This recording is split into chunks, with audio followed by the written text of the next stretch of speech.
आपने विक्रम और वेताल की कहानी तो जरूर सुनी होगी, जिसमें राजा विक्रम को एक तपस्वी के आदेश के मुताबिक एक अज्ञात पेड़ पर लटके हुए वेताल को पकड़कर उनके पास ले जाना होता है। राजा विक्रम बड़े साहसी थे, तो वे इस आदेश का पालन करके वो उस वेताल को पकड़ लेते हैं और जैसे ही वो पकड़ के वापस ले जाने का प्रयास करते हैं तो वेताल उनके सामने एक शर्त रखता है। वो रास्ते के बीच में एक कहानी बताएगा और कहानी के अंत में वो राजा विक्रम से उस कहानी से जुड़ा एक सवाल पूछेगा। अगर राजा ने उसका सही जवाब दे दिया तो वो वापस उड़ के पेड़ पर चला जाएगा, लेकिन राजा जवाब जानते हुए भी नहीं बताएंगे तो वेताल राजा को वही मार देगा।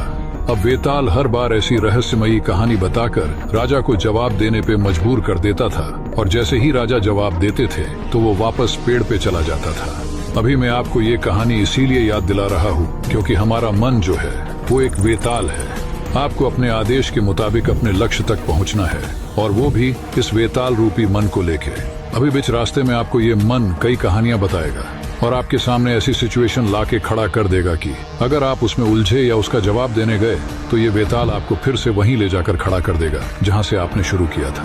कहने का मतलब बस यही है कि इस वेताल को आपको कुछ भी करके, बेहला फुसला के और उसकी बातों में न आके उसे उस लक्ष्य तक पहुंचाना है। तभी आप इस विक्रम और वेताल के चक्र से बाहर निकल पाएंगे।